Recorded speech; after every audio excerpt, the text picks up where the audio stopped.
नमस्कार साथियों, स्वागत है आपका ज्ञानृत क्लासेस के इस नए वीडियो लेक्चर में। इस वीडियो में हम बात करने वाले हैं क्लास 8th की पोएम अ कंक्रीट एग्जाम्पल के बारे में। इस वीडियो में हम इस पोएम के क्वेश्चन आंसर देखेंगे जो कि ईज़ी और सिंपल लैंग्वेज में रहेंगे ताकि सभी को समझ आ जाएँ। तो चलिए शुरू करते हैं। सबसे पहला क्वेश्चन हमारे पास रहेगा लेट अस डिस्कस से, ये पेज नंबर 19 पे है और ये पोएम की समरी है। इसमें फिल इन द ब्लैंक्स दिए गए हैं, इनको हमें भरना है। क्वेश्चन है complete the following summary with exact word from the poem, one example has been done for you. तो इसमें हमें पोइम से वर्ड लेकर इन ब्लैंक्स को भरना है। चलिए देखते हैं इसमें कौन कौन से वर्ड जो हैं वो फिल होंगे। The poem describe Mr Johns the speakers next door neighbour who has unique garden filled with stones. यानी कि पोइम हमें मिसेस जॉन के बारे में बताती है जो कि स्पीकर की नेबर होती है और उसका एक यूनिक गार्डन होता है जो कि स्टोन से भरा हुआ होता है। आगे है her garden includes a peculiar path, a pond and a rockery along with an unusual sundial that she finds charming. और उनका जो गार्डन है उसमें पेक्यूलर यानी अनयूजुअल जो है वो पाथ है, पॉन्ड है, रॉकरी है और उसी के साथ वहाँ पर एक सनडाइल भी है जिसको मिसेस जॉन एक यूनिक चीज़ मानती हैं। आगे है Mrs John plants tiny flower plants between the stones which the speaker things must be so small that they are planted with a pin. और मिसेस जॉन जो हैं उन्होंने छोटे-छोटे प्लांट जो हैं अपने गार्डन में लगाए हैं और फ्लावर के प्लांट भी लगाए हैं पत्थरों के बीच में यानी स्टोन्स के बीच में।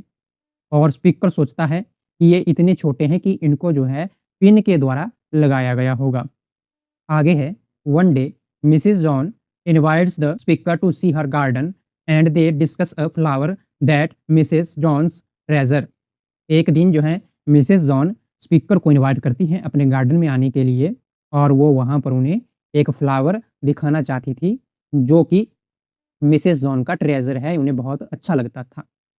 आगे है when the speaker asks where the lovely flower is Mrs John says that the speaker has been standing on it all along. और जब स्पीकर पूछता है कि वो फ्लावर कहाँ पे है तो मिसेस जॉन कहती हैं कि तुम उसी के ऊपर खड़े हुए हो। तो ये थी इस पोएम की समरी और ये थे इसके जो ब्लैंक्स में हमें वर्ड्स भरने थे। अब नेक्स्ट क्वेश्चन देखते हैं। इसमें है select the correct option to fill the blanks for the following sentences. तो ये जो सेंटेंसेस हमारे पास दिए गए हैं इनको भरने के लिए हमें करेक्ट ऑप्शन जो है वो चूज़ करना है। पहला सेंटेंस हमारे पास है the tone of the poem is, यानी कि इस पोएम की जो टोन है वो किस तरह की है। ऑप्शन में हमारे पास दिए गए हैं मॉकिंग, ह्यूमरस, माउनफुल, अज्यूमिंग और लाइट हार्टेड। तो इसका जो राइट आंसर हो जाएगा वो होगा ऑप्शन डी, यानी कि इस पोएम की जो टोन है वो ह्यूमरस है, अज्यूमिंग है और लाइट हार्टेड है। अब नेक्स्ट देखते हैं। तो इसमें है the speaker in the poem is, तो पोएम में जो है वो स्पीकर कौन है।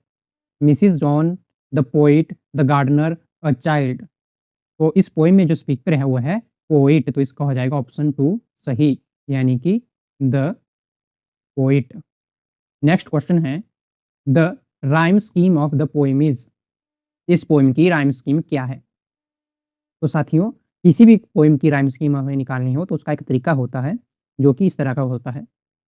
तो ये इस पोएम का एक स्टैंजा है, इस स्टैंजा से हम राइम स्कीम निकालेंगे। तो देखिए राइम स्कीम निकालने के लिए हमें ये जो लास्ट में जो वर्ड्स दिए गए होते हैं इनका उपयोग करना होता है, इनका यूज़ हम करते हैं। तो देखिए जैसे यहाँ पे जॉन्स है तो यहाँ से एस की साउंड लास्ट में आ रही है तो इसके लिए हम इसको ए नाम दे देंगे। यहाँ पे स्टोन्स है तो ये दोनों आपस में राइम कर रहे हैं तो इसलिए इसको भी हम ए कह देंगे। आगे पॉन्ड है तो यहाँ अलग साउंड आ गई तो इसके लिए हम बी करेंगे। पॉन्ड और बियॉन्ड जो है राइम कर रहे हैं तो ये इसको भी हम बी कर देंगे। फिर आगे जो है डिवाइस है, यहाँ से अलग साउंड आ रही है तो इसको हम सी ऑप्शन दे देंगे क्योंकि ये ना तो जॉन्स से मिल रही है और ना ही पॉन्ड से मिल रही है, तो इसको हम सी दे देंगे। और नीचे नाइस देखेंगे तो ये डिवाइस से राइम कर रही है तो इसको भी हम सी कर देंगे। तो इस तरह से जो हमारी इस पोएम की राइम स्कीम है वो है ए, ए, बी, बी, सी, सी। तो ऑप्शन में अगर देखें तो ऑप्शन में हमारे पास हो जाएगा ऑप्शन एक, यानी पहला ही ऑप्शन हमारा सही हो जाएगा। चलिए अब नेक्स्ट क्वेश्चन देखते हैं। इसमें हमारे से पूछा गया है complete the following sentences by choosing the correct answer given in the brackets. Brackets में ये जो ऑप्शन दिए गए हैं यहाँ से हमें इस ब्लैंक्स को भरना है। पहला हमारे पास दिया गया है the poet uses the word stone in all stanzas in order to emphasises her. जो पोइट है उसने हर स्टैंजा में स्टोन शब्द जो है वो यूज़ किया है। तो इससे जो है पोइट हमें क्या बताना चाहता है मिसिस जॉन्स के बारे में। तो इसका जो राइट आंसर होगा वो होगा obsession with a stony garden, यानी कि मिसिस जॉन के ऑब्सेशन को दिखाना चाहता है स्टोनी गार्डन के साथ। तो ये वाला सही हो जाएगा। दूसरे में है the poet uses imaginary to describe the feature of garden that helps reader. तो इसका राइट आंसर हो जाएगा visualize the garden peculiar nature. तो पोइट इसके द्वारा जो है रीडर्स को विजुअलाइज करवाना चाहता है गार्डन के अनयूजुअल नेचर को। चलिए अब नेक्स्ट क्वेश्चन देखते हैं। इसमें है pick example of alliteration from the poem. Alliteration का अर्थ होता है कि जो दो शब्द आपस में लिखे गए होते हैं उनका जो है कॉन्सोनेंट साउंड जो है एक जैसी हो, उनको हम अल्टरेशन वर्ड कहते हैं। तो पोइम से हमें एग्जाम्पल लेने हैं इसके। तो इसके एग्जाम्पल हो जाएंगे got a garden full of stone. यहाँ पे हम देखेंगे तो इसमें जी की जो है रिपीटेशन हो रही है, यहाँ पे गॉट और यहाँ पे गार्डन। एक और एग्जाम्पल अगर हम देखें तो वो हो जाएगा नेक्स्ट डोर नेवर। यहाँ पे जो है एन वर्ड की रिपीटेशन हो रही है, यहाँ पे नेक्स्ट में और नेवर में। अब देखते हैं नेक्स्ट क्वेश्चन। इसमें पूछा गया है रिफेन इज रिपीटेड लाइन और phrase that appears in each stanza, identify the refrain from the poem. Refrain जो है रिपीटेड लाइन होती है या फिर फ्रेज होता है जो कि हर एक स्टेंजा में आता है पोइम के। तो हमें इस पोइम से भी आइडेंटिफाई करके बताना है कि इस पोइम में ये कौन सा रिफेन है। तो देखिए साथियों इसका आंसर हो जाएगा my next door never Mrs Johns. यहाँ पे अगर हम पोइम को देखें तो इस पोइम में जो है 3 स्टैंजा है। पहला स्टैंजा ये है, दूसरा ये है और तीसरा स्टैंजा ये है। तो अगर हम हर स्टैंजा की पहली लाइन को देखें तो देखिए ये क्या है, माई next door never Mrs John. दूसरे स्टैंजा की लाइन को भी देखेंगे तो इसमें भी यही लाइन रिपीट हो रही है और तीसरा स्टैंजा भी हम अगर देखेंगे तो इसमें भी यही लाइन रिपीट हो रही है। तो इसका आंसर हो जाएगा my next door never Mrs Jones. अब नेक्स्ट क्वेश्चन देखते हैं। इसमें है irony is a literary device that emphasises the difference between what is expected and what actually happens. It often involve a situation where the outcome is the opposite of what is expected. तो इसमें जो क्या involve होता है कि एक ऐसी situation involve होती है जो आउटकम होती है उसकी वो बिल्कुल उल्टी होती है जो हमने सोचा होता है, क्रिएटिंग अ सरप्राइजिंग और ह्यूमरस इफेक्ट। और ये जो आयरनी है ये एक सरप्राइजिंग और ह्यूमरस इफेक्ट जो है वो क्रिएट करती है। तो हमें इसमें क्या करना है, तो हमें इसमें identify the lines from poem that display situational irony. तो हमें पोइम से एक ऐसी लाइन को उठाना है जो कि सिचुएशनल आयरनी को दिखाती है। आयरनी का पहले हम हिंदी में देख लेते हैं कि क्या होती है। तो आयरनी का अर्थ जो है यानी मीनिंग जो है वो होता है जो उम्मीद की गई हो उसके बिल्कुल विपरीत होना, यानी जैसा हमने सोचा हो उसके उल्टा होना, उसी को हम आयरनी कहते हैं। तो ऐसी ही लाइन हमें एक ढूंढनी है इस पोइम में कौन सी है। तो लाइन क्या हो जाएगी, वो लाइन हो जाएगी अ sundial with a strange device which Mr. Jones think is rather nice. These lines show irony because Mrs. John think the sundial is a nice and special, but for the speaker it is not very interesting. तो ये line irony क्यों है, तो ये irony इसलिए है क्योंकि जो मिसेस जॉन है वो सोचती हैं कि सनडायल जो है एक अच्छी और स्पेशल चीज़ है लेकिन स्पीकर के लिए इतनी इंटरेस्टिंग चीज़ नहीं होती है। तो ये क्या है, एक आयरनी है, इसलिए ये आयरनी का एग्जाम्पल हो गया। चलिए अब नेक्स्ट क्वेश्चन देखते हैं। इसमें है complete the following sentences appropriately. तो ये जो हमारे पास सेंटेंसेस दिए गए हैं दो, इन सेंटेंसेस को हमें कंप्लीट करना है। तो देखिए इनका आंसर होगा, पहला जो है सेंटेंस उसका आंसर होगा the word concrete can refer to the stone and the hard surface in Mrs Johns garden. यानी कि मिसेस जॉन के गार्डन में जो है कंक्रीट जो शब्द है, कंक्रीट जो वर्ड है वो रेफर कर रहा है स्टोन्स को और हार्ड सरफेस को। दूसरा है the title also has a symbolic meaning. Title का एक सिंबॉलिक मीनिंग है जो कि पोएम में हमें क्लियर दिखता है कंक्रीट एग्जाम्पल का। इसको दिखाता है अनयूजुअल गार्डनिंग हैबिट्स को। यहाँ पे हम अनयूजुअल की जगह पेक्यूलर भी लिख सकते हैं। अब नेक्स्ट क्वेश्चन देखते हैं। नेक्स्ट क्वेश्चन हमें मिलेगा पेज नंबर 21 पे। ये है let us think and reflect से। तो इसमें जो पहला है वो है what can be inferred about Mrs Jones taste in gardening from the description of her garden being full of stones. यानी कि पोएम में जो मिसेस जॉन के गार्डन को फुल ऑफ स्टोन्स का दिखाया गया है, तो उससे हमें उनके बारे में क्या अंदाजा लगता है या क्या पता हम उनके बारे में इससे लगा सकते हैं। तो इसका आंसर हो जाएगा we can understand that Mrs John has a different और unusual taste in gardening. Her garden is full of stone not plant and flower. This shows that she likes order and perfection more than natural beauty. तो इससे हमें पता लग जाएगा कि Mrs John का gardening का डिफरेंट और अनयूजुअल टेस्ट है और उनके गार्डन में ज़्यादा स्टोन है, प्लांट और फ्लावर्स जो हैं बहुत कम हैं। और इससे हमें ये भी पता लगता है कि वो परफेक्शन को ज़्यादा पसंद करती है नेचुरल ब्यूटी के। अब नेक्स्ट क्वेश्चन है identify whether the following statement is true और फॉल्स। तो ये जो स्टेटमेंट हमारे पास लिखी गई है ये हमें आइडेंटिफाई करना है कि ये ट्रू है या फिर फॉल्स है। तो स्टेटमेंट है the garden serves as a mean to reveal more about Mrs John herself. तो इसका जो आंसर होगा वो हो जाएगा ट्रू, यानी ये बिल्कुल सही है। अब नेक्स्ट क्वेश्चन देखते हैं। इसमें पूछा गया है what does the poet mean crazy path. तो इसका आंसर हो जाएगा crazy path means path made of uneven and strange shaped stone. It is not straight or properly designed. The path looks confusing and different. It also leads to unusual things in the garden, like a lily pond, rockery and sundial. यानी कि crazy path का अर्थ है ऐसा path जो कि uneven और strange shaped के stone से बना है और जो बिल्कुल सीधा नहीं है और ना ही प्रॉपरली डिज़ाइन किया गया है और वो पाथ जो है बिल्कुल कन्फ्यूजिंग और डिफरेंट लग रहा है। तो क्रेजी पाथ से पोएट का ये अर्थ था। चलिए अब नेक्स्ट क्वेश्चन देखते हैं। इसमें पूछा गया है what does the sundial with strange device suggest about Mrs Johns personality. यानी कि मिसेस जॉन की पर्सनैलिटी के बारे में हमें सनडायल से क्या सजेशन मिलता है। तो इसका जो राइट आंसर होगा वो होगा option A, she has fascination with unusual item. उन्हें अनयूजुअल आइटम जो है उसके साथ फैसिनेशन है। चलिए अब नेक्स्ट क्वेश्चन देखते हैं। ये क्वेश्चन जो है ये है आंसर द फॉलोइंग क्वेश्चन के। तो इसमें पहला है how does Mrs John feel about her garden. Spot your answer with evidence from the poem. जो मिसेस जॉन है वो अपने गार्डन के बारे में कैसा फील करती हैं ये हमें बताना है। तो इसका आंसर हो जाएगा Mrs John feel proud of her garden. यानी कि जो मिसेस जॉन है उन्हें अपने गार्डन पर प्राउड फील होता है।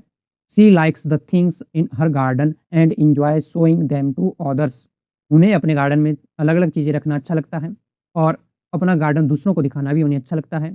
She even invites people to see her garden. वो अपने गार्डन को दिखाने के लिए लोगों को इनवाइट भी करती हैं। The line Mrs John think is rather nice so that she likes her garden and the line about inviting the neighbor show her interest and pride in it। और ये line Mrs John thinks is rather nice ये हमें बताती है कि वो अपने garden को पसंद करती हैं। और जो इनवाइटिंग वाली लाइन है वो हमें दिखाती है कि उन्हें लोगों को बुलाने में इंटरेस्ट है और वो अपने गार्डन पर प्राइड करती हैं। अब नेक्स्ट क्वेश्चन है why do you think the speaker describe the plants as being so small they could be planted with a pin. Speaker ऐसा क्यों डिस्क्राइब करता है कि जो प्लांट है वो इतने छोटे हैं कि उनको पिन के द्वारा लगाया गया होगा।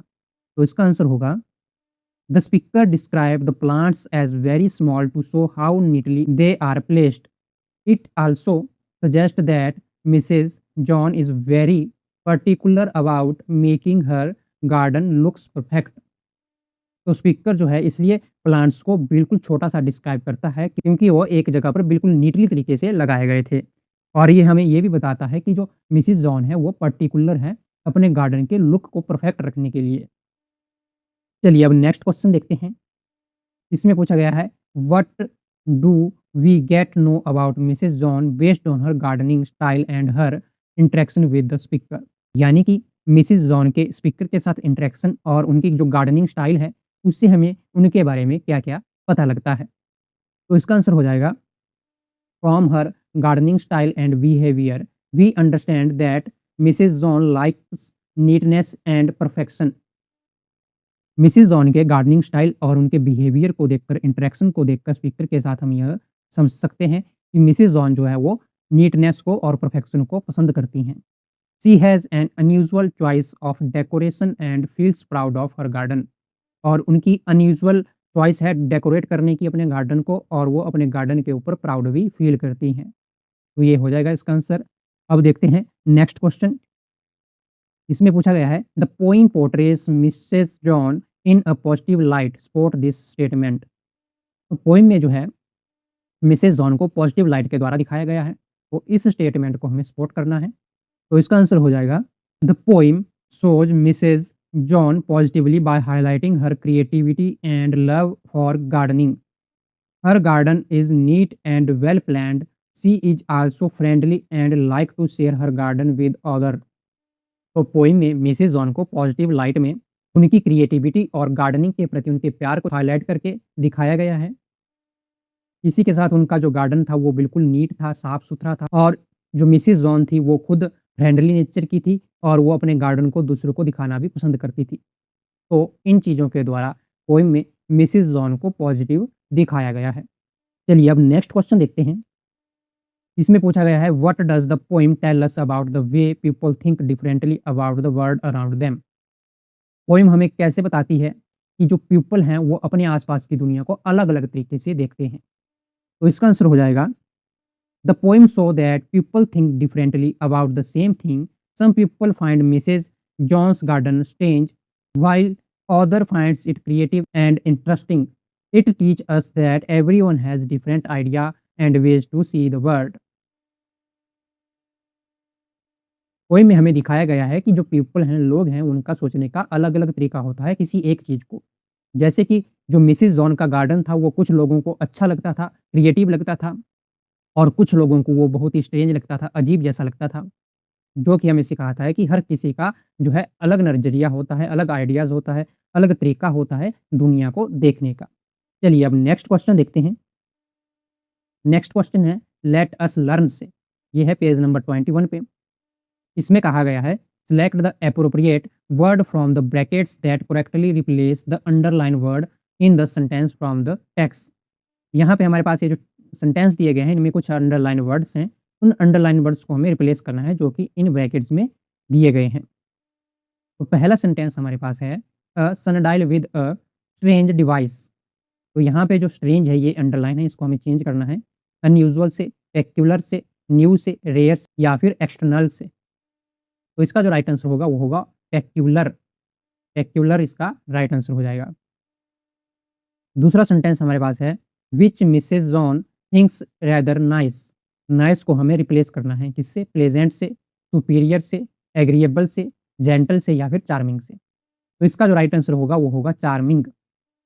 तीसरा सेंटेंस हमारे पास है दे आर सो डेलिकेट। तो डेलिकेट को जो है हमें चेंज करना है डिलीशियस से, फ्रेजाइल से, डेनिटी से, ग्रेसफुल से, या फिर वीक से। तो डेलिकेट को हम चेंज कर सकते हैं फ्रेजाइल से, यानी फ्रेजाइल इसका सही हो जाएगा। नेक्स्ट है where is this lovely thing I cried. तो यहाँ पे हमें क्राइड को जो है चेंज करना है इससे एक्सक्लेम्ड से, वेप्ट से, शाउटेड से, अनाउंस्ड से, या फिर विस्पर्ड से। तो इसका राइट आंसर जो हो जाएगा वो होगा, तो इसका जो राइट आंसर होगा वो होगा एक्सक्लेम्ड। तो इसी के साथ इस वीडियो लेक्चर में इतना ही। इस वीडियो लेक्चर में हमने बात की क्लास 8th के चैप्टर नंबर 2 के बारे में, जो कि पोएम है अ कंक्रीट एग्जाम्पल। अगर आपको इस वीडियो से कुछ भी नया सीखने को मिला होगा तो हमारे चैनल को सब्सक्राइब करना। मिलते हैं आपसे अगले वीडियो में, तब तक के लिए आप सीखते रहिए, पढ़ते रहिए। जय हिंद, जय भारत।